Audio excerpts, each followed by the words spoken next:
Bonsoir à toutes et à tous. Merci beaucoup d'être parmi nous dans ce bel amphithéâtre d'Audencia. J'ai le plaisir d'animer ce second rendez-vous de la Com dans 20 ans. Ces rendez-vous sont organisés par l'agence Gulfstream, j'y reviendrai, et l'école de Sciences Com.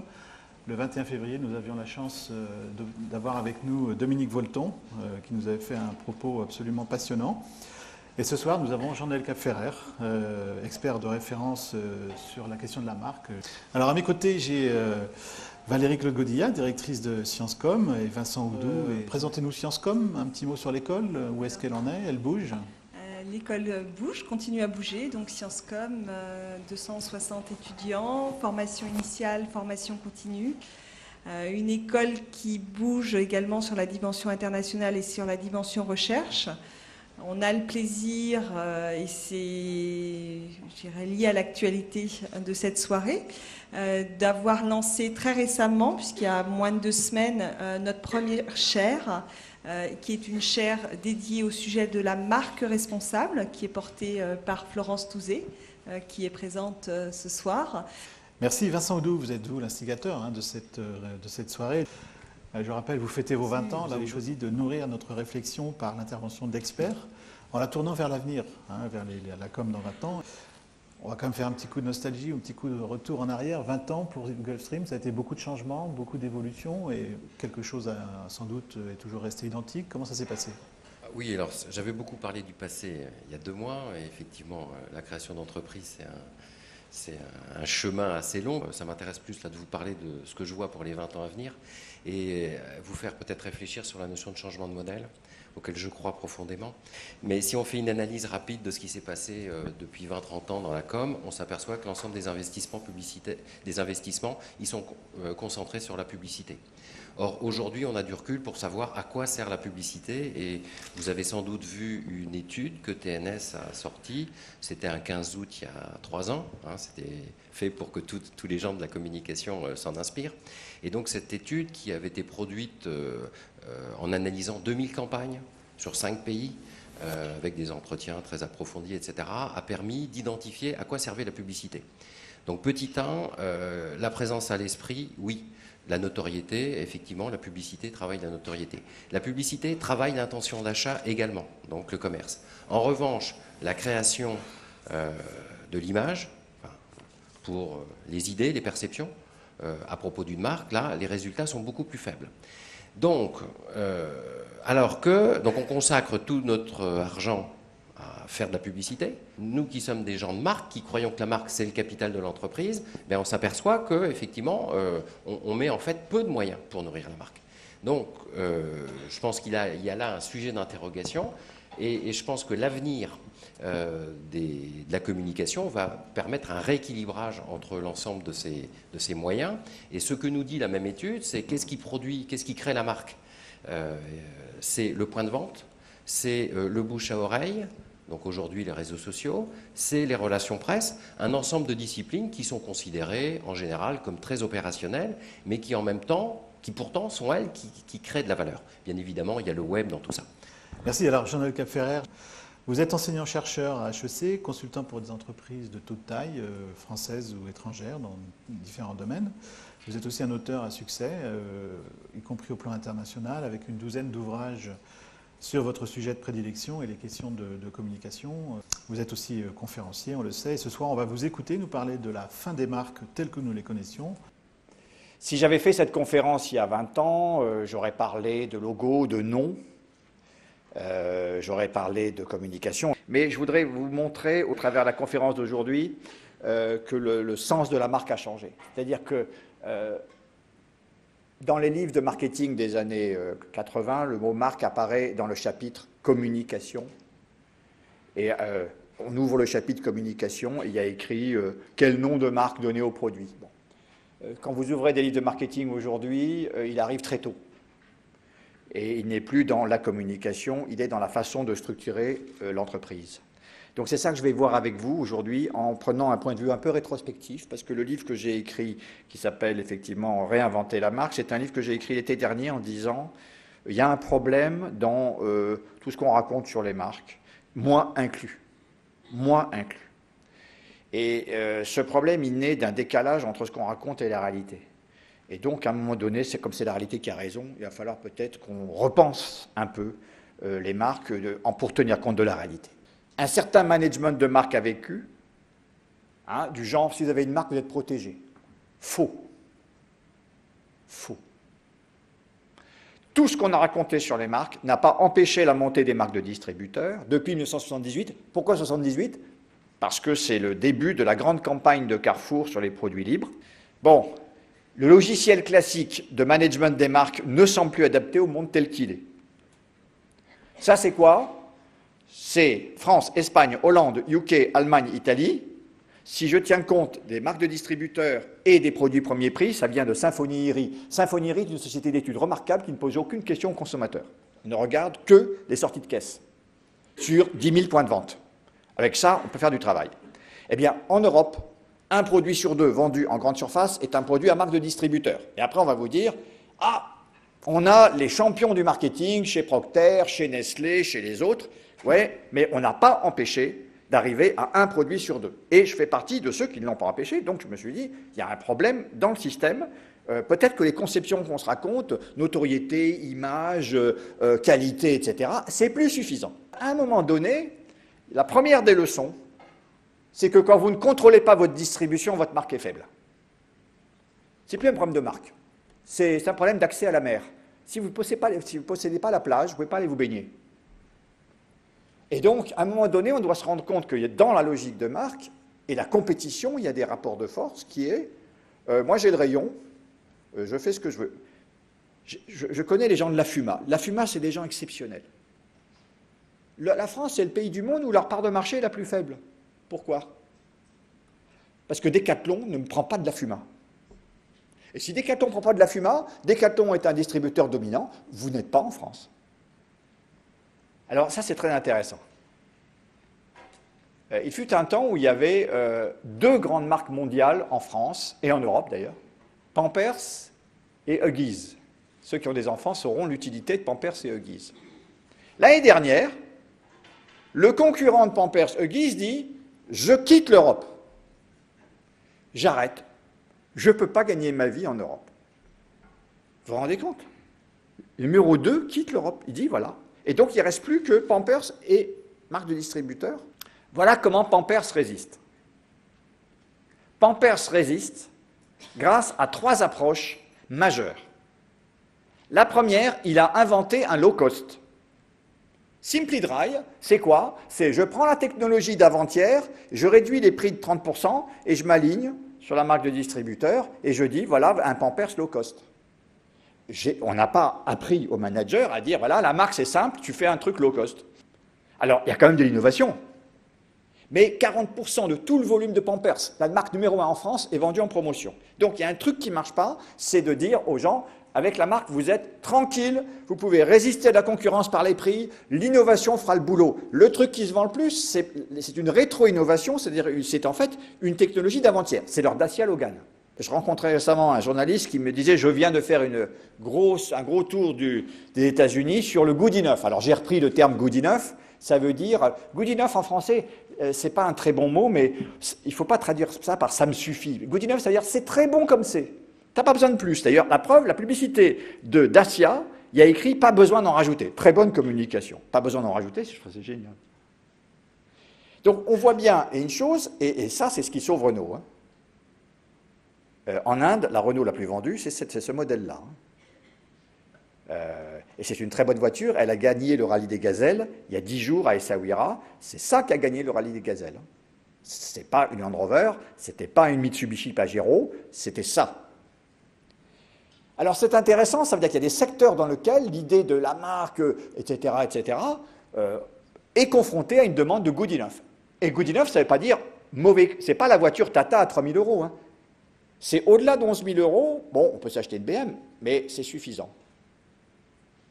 Alors je me dis, c'est intéressant. Donc Renault est une marque low cost. Je ne sais pas, si vous voulez, si vous vous rendez compte de l'écart qu'il y a entre la réalité et un discours du genre, il faut monter en gamme les marques d'automobiles françaises.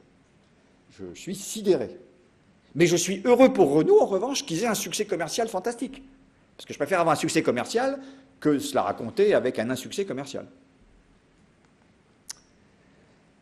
Alors, on va faire de la reconstruction. Parce que je ne suis pas là pour faire peur. Je suis là pour dire à un moment donné, reconnaissons Waterloo. Voilà. Une fois qu'on a reconnu Waterloo, on se dit, bon, comment on fait? Et deuxièmement, Waterloo, ce n'est pas partout. Donc on va examiner les cas des boîtes où ça ne se passe pas du tout comme ça. Alors, il y a deux choses qui changent la vie des gens, c'est la sociologie, c'est-à-dire le monde, l'évolution, et la technologie. Et il y a la question qui est posée, comment sera la communication dans 20 ans? Il faut se poser la question, ça sera quoi la technologie dans 20 ans? Parce que la technologie change tout. Les trains ont créé le mass marketing. Le mass marketing, je vous rappelle, avant les trains, Coca-Cola, c'était un bonhomme qui vendait Fountain, à la, comment dirais-je, pratiquement dans sa boutique, il vendait au rayon un Coca-Cola qu'il faisait lui-même. Et puis, avec les trains, on a pu envoyer des milliers de litres de Coca-Cola depuis Atlanta à l'État d'à côté, puis à New York, etc. Donc les trains ont créé le marketing. Dans tout le pays des États-Unis, moralité, le mass marketing. La voiture a créé les supermarchés et les centres commerciaux. La télévision, elle a inventé le spot de 30 secondes.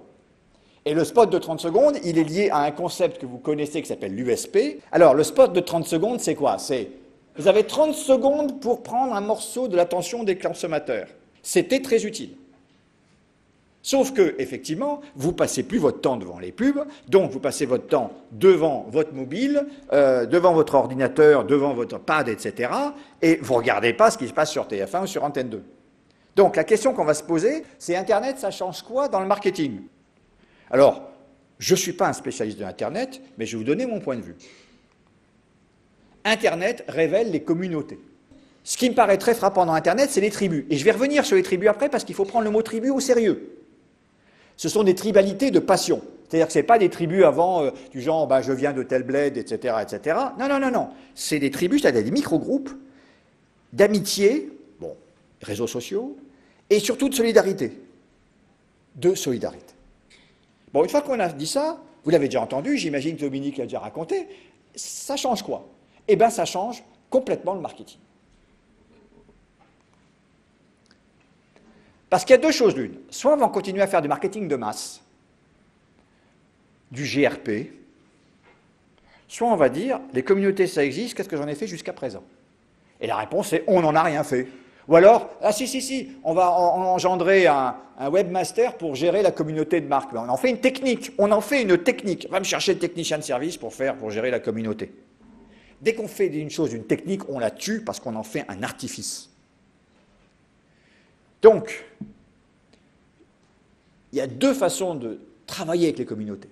Je ne dis pas de les prendre pour cible, parce que dès qu'on prend une communauté pour cible, déjà, quelque part, on est dans la technique. C'est les communautés de passion, il faut que je démontre que moi-même, je partage la même passion qu'eux. Et je reviendrai sur le mot passion. Parce qu'on ne peut créer de relations émotionnelles durables, je ne parle pas de fidélité, je parle de relations émotionnelles durables, que si on démontre qu'avec certaines communautés, on a la même passion. Ou alors il y a les communautés d'expertise. Qui c'est celui qui sait tout du cinéma américain, ou qui c'est celui qui sait tout de là où il faut passer ses vacances cet été, etc., etc. Et il y a un mot, je ne sais pas si Dominique en a parlé, le mot qui est apparu, brand content. Brand content, c'est quoi? C'est un mot que je n'ai pas inventé, qui s'est diffusé comme la poudre dans la profession publicitaire et communication. Le brand content, c'est qu'est-ce que vous racontez quand vous avez fini de parler de vos produits? C'est-à-dire au bout de 4 minutes. Mais sur Internet, il n'y a rien à dire. Ou plutôt, ils croient qu'il n'y a rien à dire. Parce qu'ils se disent, qu'est-ce que j'ai à dire à part que mes tomates sont bonnes? Mais tout le reste. Comment ça, tout le reste? C'est ça la révolution. Il va falloir dire tout le reste. Coca-Cola dépense 32% de son budget sur Internet. Il y a une deuxième chose qu'a apporté Internet, tel que je le vois. C'est la société de transparence de solidarité. C'est quoi la transparence? C'est la fin du pouvoir de marque, hier, fondé sur l'asymétrie d'information entre acheteurs et vendeurs. Il y a une très belle phrase que j'avais apprise il y a 20 ans, du genre « La marque d'automobile, c'est ce qui m'évite d'ouvrir le capot pour regarder le moteur pour savoir si c'est une bonne voiture. » Vrai. Donc, j'achète une Volkswagen parce que je sais que c'est une très bonne marque. Je n'ai même pas besoin de me poser la question. Voilà. Sauf que maintenant, tout se sait. Non seulement tout se sait, mais en plus, il y a plein d'entreprises qui reposent sur cette solidarité active et qui, par exemple, calculent les performances réelles des nouveaux entrants. C'est quoi les nouveaux entrants? C'est ceux qui n'ont pas de marque. Ceux qui disent « nouveau ». Alors, quand vous dites « nouveau », vous n'avez pas de marque, parce que de toute façon, vous n'avez pas d'argent. Mais vous avez une nouveauté. Et là, c'est un point fondamental que nous vivons dans la société du ranking. Parce que celui qui a le classement, il a la hiérarchie. Déjà, nous, Français, on a laissé un Américain être le maître du classement des 20. Donc, on n'a pas compris le monde moderne. On a laissé Robert Parker, c'est Dieu en matière de vin. Et quand il va voir un grand cru classé bordelais en disant « je vais vous mettre 92 et puis 95 », les mecs s'alignent en disant « c'est quoi le problème, monsieur? Comment on peut regagner notre note ?» Et ça, c'est très intéressant. Ça veut dire que par rapport à la marque du genre « tu n'as même pas besoin d'ouvrir le capot, tu sais que c'est une Volkswagen », désormais, il y a des gens qui vous disent « si, je vais évaluer ce qu'il y a sous le capot ». Et ce n'est pas uniquement des journalistes d'autojournal. Alors, on va arrêter d'être négatif. Soyons positifs. Donc, j'arbore un sourire correspondant à cette deuxième partie de mon exposé. Il y a quelques années, il y a 2 ans en fait, je reçois un coup de téléphone d'un monsieur qui me dit « je suis patron de la stratégie blablabla de Procter & Gamble ». Et il me dit « vous voudrez qu'on se voit ?» Il me dit « Red Bull vend autant que Pampers mondialement. Même chiffre d'affaires. Rentabilité 3 fois supérieure. » Et ils se disent « il y a un problème. » Alors je vais faire simple. Je vais vous montrer comment on fait des marques extrêmement solides. Ce n'est pas moi qui les ai faites. C'est les inventeurs de ces marques. Quel lien y a-t-il entre Apple, Absolut, Nespresso, Red Bull, Nike et d'autres, et d'autres, et d'autres, et d'autres? Parce que c'est des marques, comment dirais-je, qui quelque part n'ont pas l'air du tout d'être sensibles à ce que j'ai raconté au début. Et là, vous avez les clés des marques de demain. Premièrement, elles ont toutes commencé lentement. Toutes les marques résistantes au prix, quand vous regardez bien leur histoire, elles ont commencé lentement. En fait, il n'y a pas eu de lancement. Il n'y a pas eu, bon, allez, les trompettes, plan média, tac, on lance, fait braise, boum, terminé. Bon. Donc je ne dis pas que ça n'existe pas à gauche, c'est 99%. À droite, c'est les marques qui résistent. Voilà. Ça, c'est l'histoire de Nespresso. Ça a commencé en 1990. Alors tout le monde dit maintenant, what else, what else? Clooney. Mais attendez, il faut se le payer, Clooney. Donc ils ont commencé à pouvoir se payer Clooney quand ils avaient déjà réussi. Personne ne peut se payer Clooney en commençant, ou alors c'est Drant, ou... Bon. Regardez, 90, 91, 92, ça commence petit, petit, petit. On a le temps d'affiner les choses, et surtout, on a le temps de rentrer, vous allez voir, je lâche le message le plus important, par les communautés. Ils ont fait du masse à la fin, pas au début. Deuxièmement, toutes ces marques ont commencé hors GMS. Oui, mais la question c'est, est-ce qu'on vient vous chercher? Ou est-ce que c'est vous qui dites, s'il vous plaît monsieur, prenez-moi? Et Red Bull, ça a été inventé par un étudiant autrichien qui passait son temps en Thaïlande et qui avait repéré un produit qui marchait. Il s'est dit, je vais le changer, il a changé le nom remarquable. Et qu'est-ce qu'il faisait comme il n'avait pas un sou? Il allait sur les campus et il a fait du tribal. Il disait, c'est qui les gars qui sortent souvent, etc. Et on va les faire brand ambassadeurs. Il a fait du tribal. Il n'avait pas un sou. Et donc il a inventé un marketing de la communauté.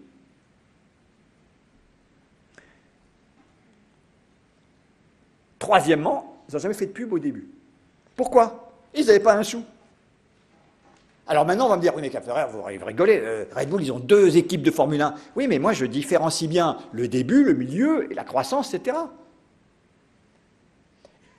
Et en plus, le fait de commencer comme ça, the medium is the message, hein, vieille phrase de communication, ça vous donne un sentiment d'authenticité de beaucoup de choses dont vous allez avoir besoin plus tard quand vous allez faire exploser les volumes. Starbucks n'a jamais fait de publicité. Et d'ailleurs, le patron de Starbucks dit, je ne fais pas de pub, je mets tout l'argent dans la formation. Parce que qu'est-ce qui crée l'expérience Starbucks? C'est l'accueil le matin. Et bien ça s'apprend. Autre chose, elles ont inventé le marketing tribal, parlant d'abord à des communautés, pas à des segments. Le segment est une notion de mass market. Apple a été lancé par les fanatiques dans les agences de pub. Les communautés qui ont lancé Apple, agences de pub.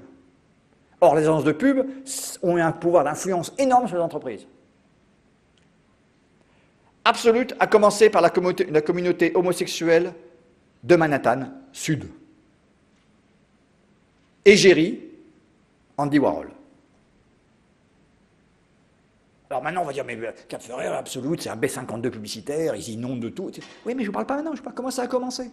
Nike a travaillé avec les Noirs des ghettos américains, en leur disant, ok, tu sais rien faire, mais tu cours, tu vas t'en sortir. Voilà. Parce que le problème, il y a 30 ans, c'était les émeutes raciales aux États-Unis. On n'a pas connu ça. Les émeutes raciales aux États-Unis est un des éléments fondamentaux de ce qui a disparu aux États-Unis, mais ça existait. Angela Davis, ça a existé, tout ça. Alors, qu'est-ce que j'ai envie de dire à ce stade? Premièrement, on va crever d'être uniquement des techniciens. Du genre, j'ai le bon produit qu'il faut pour vous. Les gens, quelque part, en Europe, ont déjà tout. Alors, je sais qu'il y a des pauvres, je sais qu'il y a des gens qui ont des niveaux de revenus extrêmement faibles, etc. Mais par rapport au Bangladesh, par rapport au Kerala, par rapport même à la banlieue de, comment dirais-je, de Sao Paulo, il n'y a pas photo. Bon. Donc, la marque qui vous dit « je vous en donne plus », dans un monde repu, à mon avis, ce n'est pas le bon plan. Deuxième chose, la vraie question, c'est en quoi est-ce que ça construit un monde meilleur? Et le mot passion est un mot-clé, parce qu'on dit beaucoup « je suis orienté client ». Ben, c'est la moindre des choses. Il n'y a pas de quoi se vanter de dire « je suis orienté client ». Et donc, quand je travaille avec les entreprises, maintenant, je leur pose la question, ne me dites pas ce que vous avez de plus, mais à l'ère d'Internet, ne marchera, ne circulera spontanément, non pas ce que vous avez de plus, mais en quoi c'est passionnant. Et je pose la question, pouvez-vous écrire en quoi vous êtes passionnant? Et il y a souvent des gens qui me disent, mais j'en sais rien. Je ne me suis jamais posé la question. Or, si vous n'êtes pas passionnant, il n'y a aucune raison d'avoir une circulation sur Internet. Votre site, de toute façon, il ne sert à rien. C'est des sites, c'est le web.1. Ça peut être les dernières innovations. Attention, dans le high-tech, la future montre Apple, déjà on en parle, on ne l'a toujours pas vue.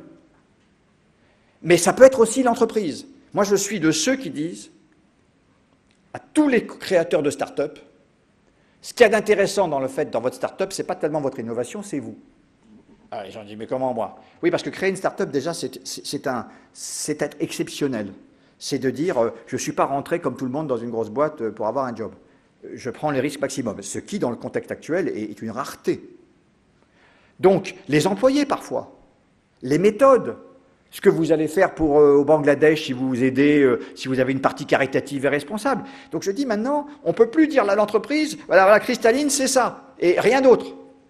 J'ai besoin de savoir ce qu'il y a derrière. Et là, vous allez trouver ce qu'on appelle du brand content et de la ressource sous une même égide. Deuxième question que je pose, c'est prenez-vous vos valeurs au sérieux? Liberté, égalité, fraternité. On n'y arrive pas, vous avez vu? On n'y arrive plus, il y en a une de trop. Les gens sont soit sur la liberté, soit sur l'égalité. Fraternité, on a oublié. Okay. Donc, prenez-vous vos valeurs au sérieux. Ça veut dire quoi? Ça veut dire quelles sont vos dernières innovations qui démontrent votre leadership? Parce que les chartes de valeurs, on en a tous vues. Hein. Et je dis aux gens, bon, alors, montrez-moi la dernière innovation qui montre que vous êtes vraiment top sur telle valeur.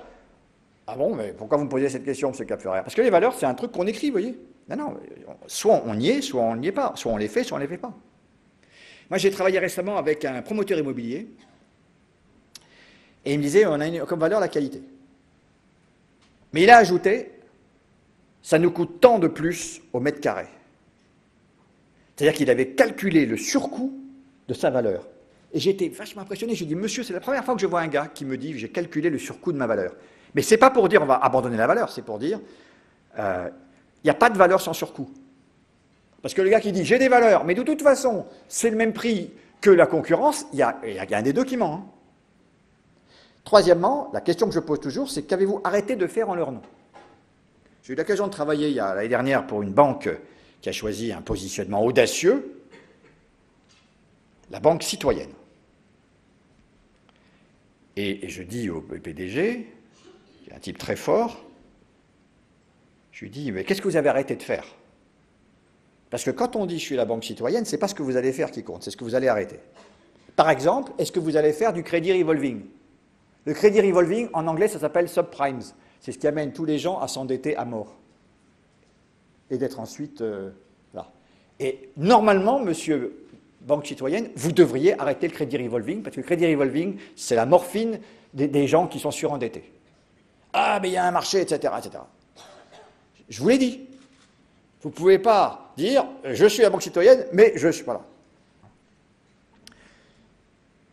Je vais finir par les entreprises et laisser du temps aux questions.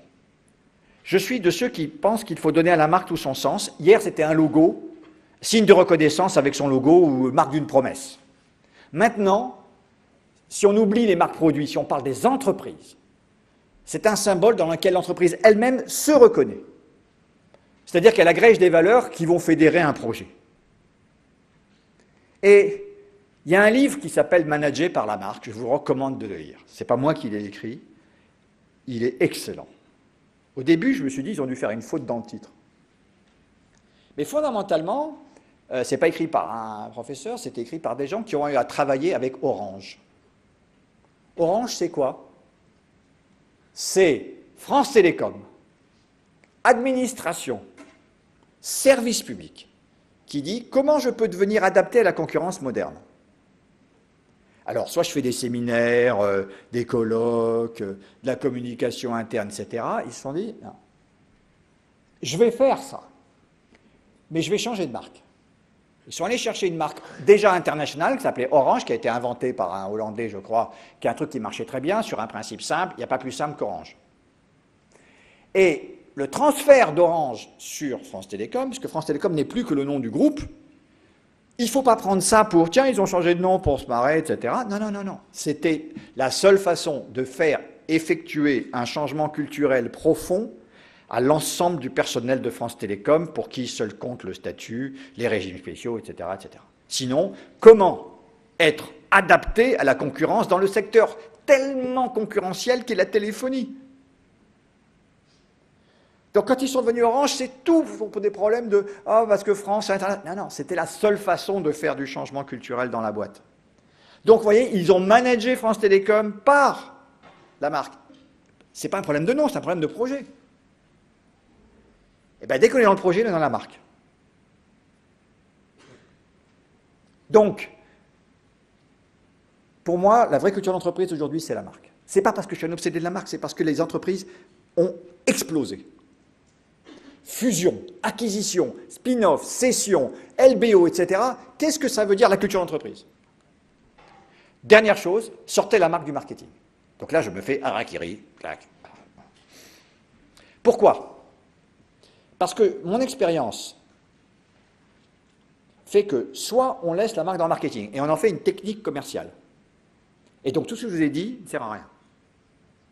Soit on dit, notre boîte en réalité, il lui faut un drapeau, mais c'est un drapeau, ce n'est pas uniquement des couleurs, c'est un projet fédérateur qui fait que soit les gens restent dans la boîte, soit ils sortent, mais on est d'accord sur le projet. Voilà. Qu'est-ce qu'on va faire de cette boîte? Et c'est ça la marque. Qu'est-ce qu'on va faire de cette entreprise? C'est ça la marque. Donc, soit on dit, ah ben il y a des experts d'une secte qui s'appelle les marketeurs, qui font des études très profondes et qui vous disent, voilà, le DNA de la marque, ses racines, tout ça c'est très intéressant, mais ça devient une technique. Donc, tant que les COMEX, tant que les DRH, tant que tout le monde ne dit pas, ouais, je crois à la marque, on a un problème dans les organisations. Voilà. Et ça sert à ça, je pense, aussi de, comment dirais-je, ce genre de conférence, c'est de vous faire comprendre que le mot marque a profondément évolué depuis sa création à aujourd'hui. Dernière chose, oubliez les 4P. Les 4P, c'est le produit, prix, place, promotion. Ça sort de l'ère du produit, parce que le produit, ok, tu fais quoi? Où est-ce que tu le mets, ton produit? On sent qu'on est dans une logique de où tu le mets dans le rayon. Alors, comment tu le promeus et à quel prix tu le vends? La marque étant un signe qui porte des valeurs, déjà, elle est intangible. Donc la notion de place, partout. La notion de place n'a plus de sens. Ce qui a du sens, c'est qu'est-ce que tu racontes, comment tu es en empathie avec des communautés, comment, au lieu de dire « Vive la marque France », tu crées une expérience en arrivant à l'aéroport qui fait que les gens se disent « Mais ils sont vachement sympas ici ». Moi, tout ce qui m'intéresse, c'est que les gens disent « Ils sont sympas » et pas « Vive la marque France ». L'engagement. L'engagement est un mot-clé du marketing moderne. C'est-à-dire qu'on attend beaucoup, maintenant, on attend des clients, des consommateurs, plus que la fidélité. Il faut que vous vous engagiez. Vous soyez ambassadeur de la marque. Oui, mais nous, est-ce qu'on s'engage? Vous savez, c'est comme les gens qui disent vous devez être fidèle à l'entreprise. Oui, mais la réciproque est fausse. Donc, il faut arrêter ce genre de discours. Et enfin, le mot-clé, chez Procter, parce que je les aime beaucoup, ils se demandent s'il ne faut pas remplacer marketing par servicing. Parce qu'ils disent, à quoi ça sert de créer des choses? En réalité, qu'est-ce que c'est que des produits nouveaux qui correspondent qui vont rendre la vie meilleure? On rend service. Donc peut-être que, et c'est très sérieux ce que je dis, ils se disent, mais est-ce que le mot marketing ne doit pas être le département servicing? Voilà ce que je voulais vous dire aujourd'hui. Merci de m'avoir entendu. Merci beaucoup.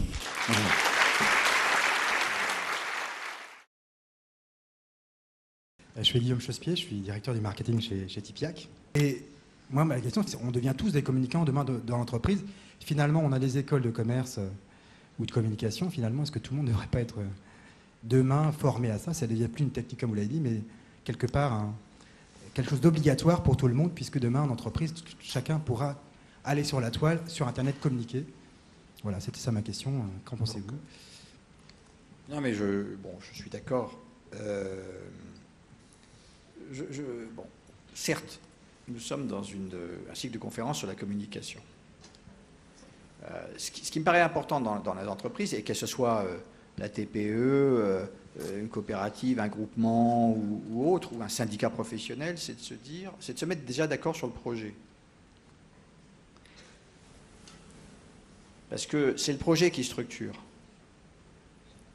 Mais je n'emploie pas le mot projet d'entreprise au sens ancien. Non, parce que je trouve que la marque, c'est un très bon projet d'entreprise. Voilà. On veut être ça.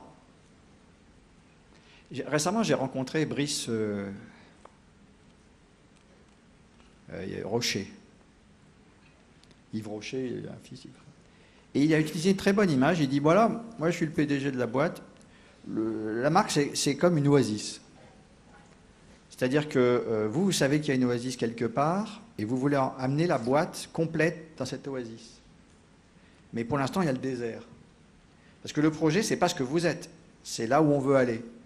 Et donc, il faut mettre l'ensemble de l'entreprise en tension dynamique et pas uniquement les gens du marketing ou les gens du CRM ou les gens de l'après-vente ou les gens de la vente, etc. Que tout le monde se sente concerné par le projet. Parce que le projet, il détient le succès futur de l'entreprise. Et j'aimais bien cette expression qui disait, il y a quelqu'un qui doit être responsable de, c'est quoi l'oasis? Il est où ton oasis qu'on ne voit pas parce qu'il est caché par les dunes? Donc déjà, il y a intérêt à quelqu'un qui porte le projet. Si on dit, la marque, c'est un truc qui vient du marketing, déjà, on est décrédibilisé. Parce que les gars du commerce, ils disent, OK, on a vu le mec du marketing venir, bon, maintenant, alors c'est quoi la négo avec Intermarché, etc., etc. Et c'est la réalité. Donc à un moment donné, on dit, bon, attends, ton truc, c'est sympa, mais à un moment donné, il y a les contraintes du court terme. Et c'est la réalité. Donc, il faut que ce soit porté par un niveau élevé de responsabilité. Mathieu Le Bihan, étudiant à Sciences Com. J'avais une question, c'est sur l'avenir de l'agence de communication, justement. Donc, selon vous dire, sauf erreur de ma part, le futur de l'agence, c'est plus dans le rôle de conseil que de production, en fait. Justement, voilà, je voulais connaître... Il faut bien que quelqu'un fasse le boulot aussi. C'est pour savoir si la production devient... Non, je vais vous dire, tout est exécution. Tout est exécution. À un moment donné, on peut raconter tout ce qu'on veut.